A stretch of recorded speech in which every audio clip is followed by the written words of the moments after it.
Good morning. Is Greek a special language? Yeah, there might be reasons why. We'll take a look at 3 reasons why Greek is a special language. But first, let's take a look at a poll that we put out.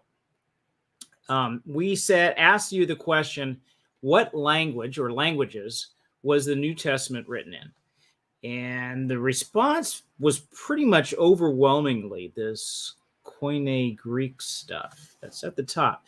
Then we had Latin and Greek, Latin only, and Latin and Hebrew. And they only had a few people who voted for that. It is going to be Greek, obviously, because we're going to be talking about Greek today. But the question is it really this Koine Greek? Well, we're going to find out in what we reviewed today. So if you look at the history of the Greek language, there's 3 main things that stand out. First, the language was the first language written with vowels. It played a major role in Western civilization, and it's both flexible and precise. And because of these things, it also played the key role in a certain document. Let's take a look at why the Greek language was the first to have alphabets. We'll go all the way back. Greek language has a long, long history, thousands and thousands of years. And the first documentation we have of Greek, or an early version of Greek, was Mycenaean Greek. And that was way back started around 1500 BC. This was a language that used a different form of alphabet than what we see now as the Greek language. And the Mycenaeans were based in Crete, and they were this culture that was really strong in trade. During this Bronze Age era, you had 3 major kingdoms or 3 major empires. You had the Hittite Empire, you had the Egyptians down in the south, and then you had off in the east, you had like this Neo-Babylonian Assyrian empire that was there. And the reason why these 3 empires were so integral to what was going on in that time was they were part of the Bronze Age trade system. There's a triad of these 3 that come together. They traded tin and copper. Copper largely comes a lot from Cyprus, and that's where Cyprus gets its name from, is the word for copper. But you had these going on, and the Mycenaean Greeks were integral in the whole trade system. And they used a early language, the written form, an early version of Greek, and their written form was Linear B. It was an alphabet that emerged around 1400 BC. It didn't have specific vowels. It had symbols that represented syllables for as like what you consider phonemes, different speech, until these guys came around, and they messed everything up. These were like the Bronze Age Vikings, sweeping in and destroying everything, messing up the entire system. They caused fires, damage, dogs and cats dying. It was terrible. So they basically destroyed this system. We really don't know who these people were. They're called the Sea People, and they just made a mess of everything. And through Greek, destroyed some empires completely, including the Mycenaean, and threw Greek into a Bronze Age collapse. There's the Dark Ages for the Greek language. And during this time, not a whole lot was done that you saw in Greece. And till later on, the Phoenician language made an impact because Phoenicians took over a lot of the trade. And in 1200 BC, they had their language became the forerunner of the new Greek alphabet, the new and improved. Now, this is 1200. This is, and also during the Bronze Age collapse, which was 1177. This was also the time of the judges. There's a couple of pieces to that puzzle. Fit that together. Invaders that destroy empires, sweep in. And then after that, you have the taking or the conquering of Canaan with the Israelites around the time of the Judges. How do those two pieces fit together?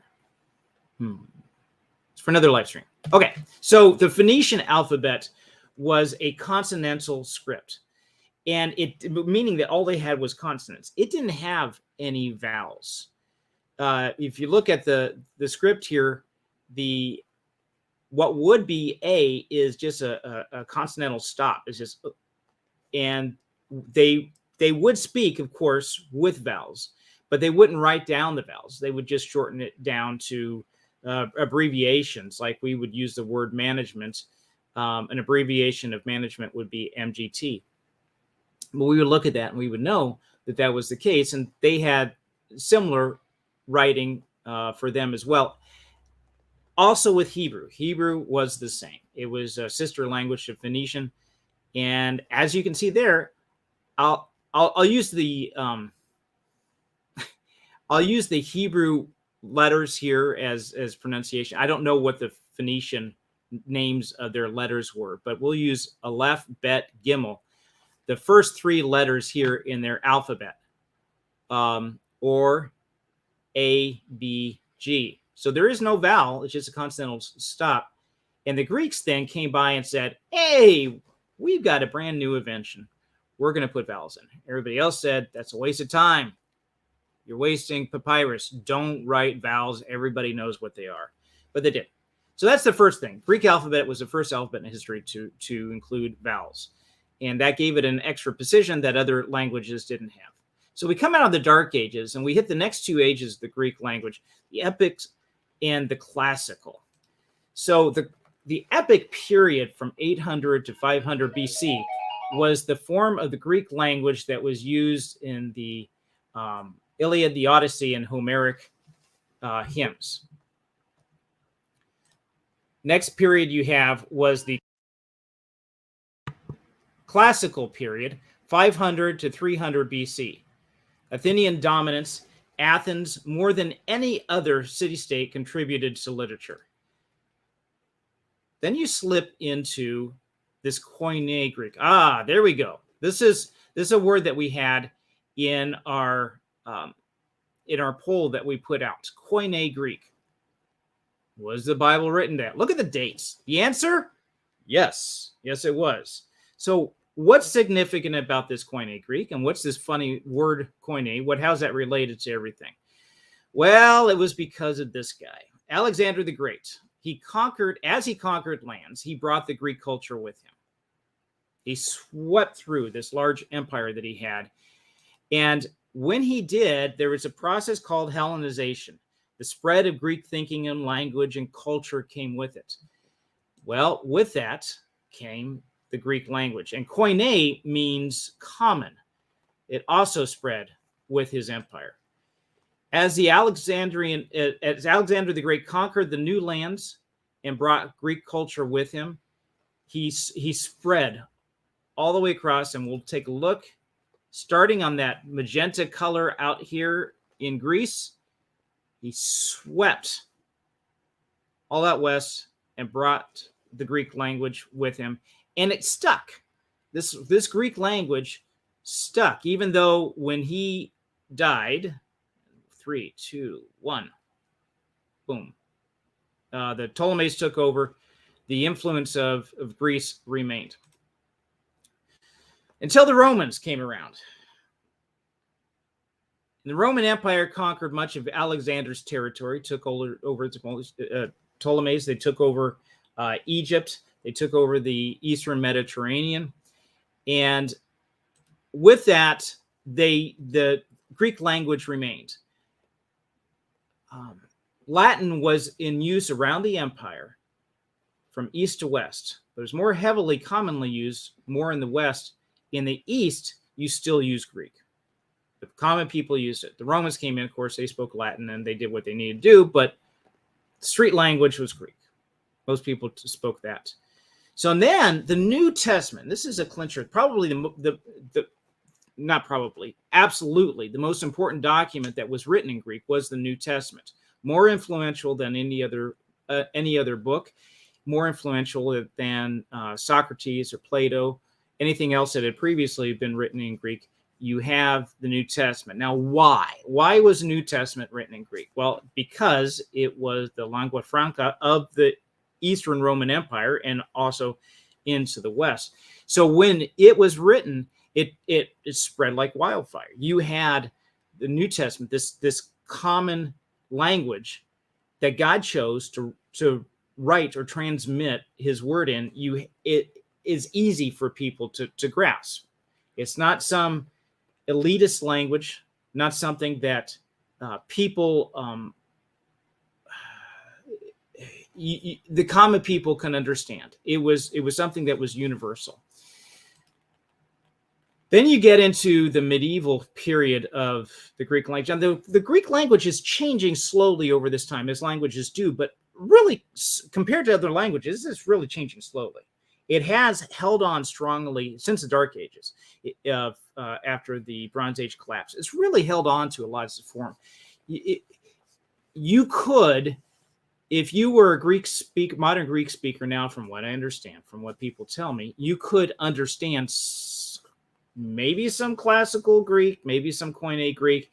Not that it's spoken that way anymore, but a lot better. You can understand it a lot better than a modern English speaker could go back to try to understand Beowulf.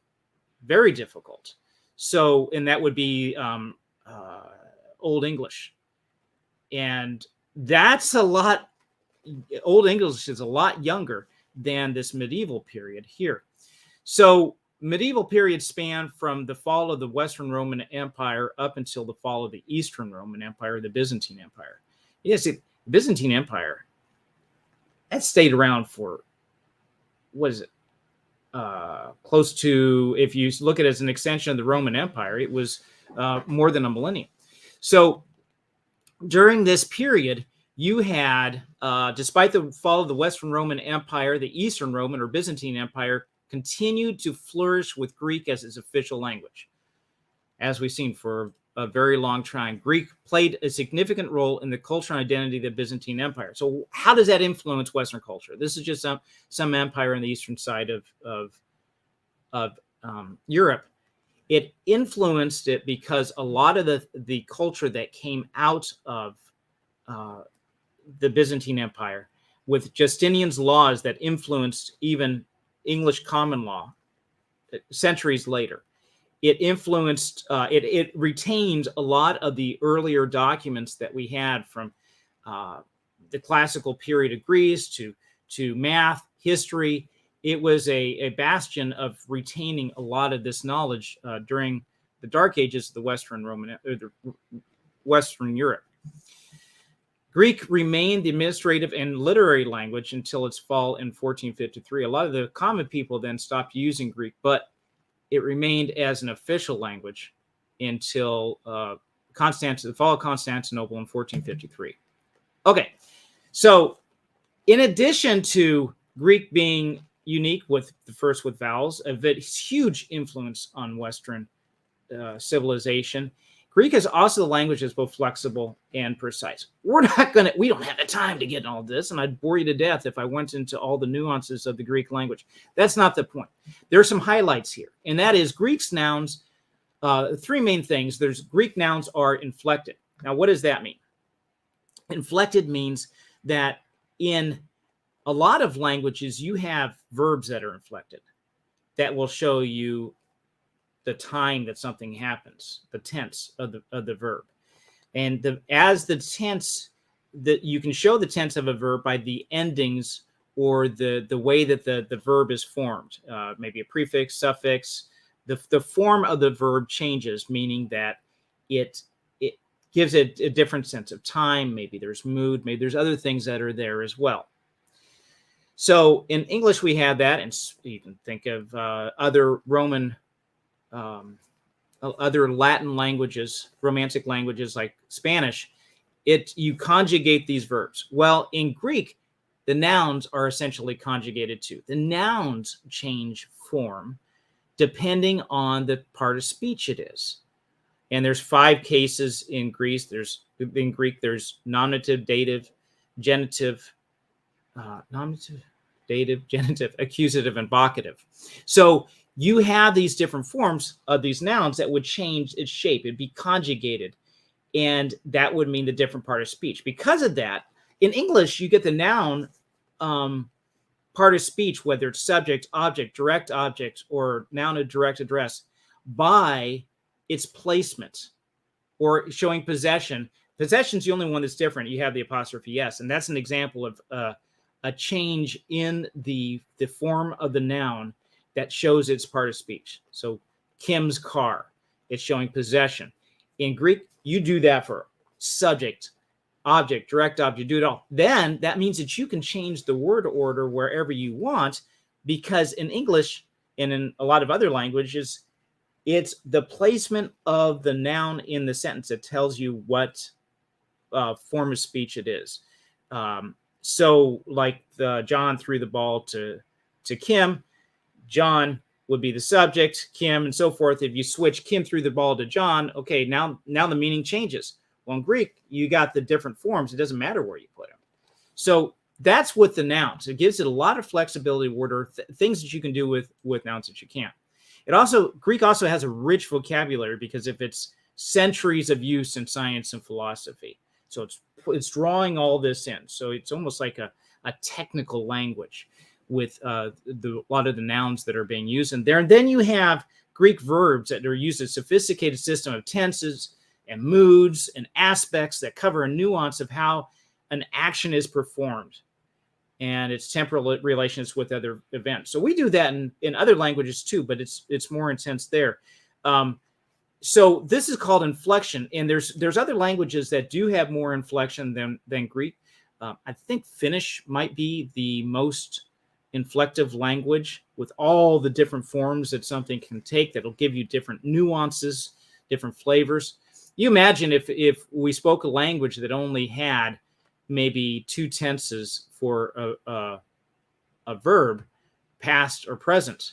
Well, you'd be very hard pressed trying to describe something. That's not so much with Greek. You have these different tenses, these different noun inflections and so forth that give you a lot more precision on what you say and flexibility.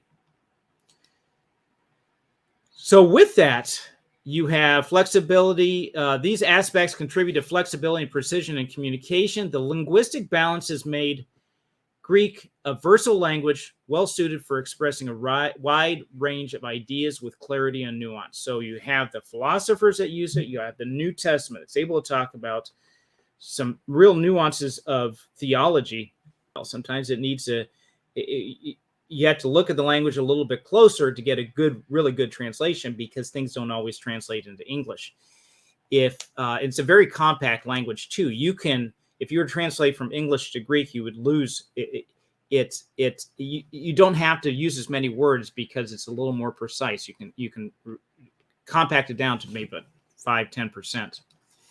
So the top 3 reasons why Greek is special: first, language with vowels, major role in Western civilization, vowel symbols, I should say, major role in Western civilization, and it's both flexible and precise. There you have it. So the answer to the poll is Koine Greek. It's a common language used during the time thanks to Hellenization and Alexander the Great. It spread through civilization.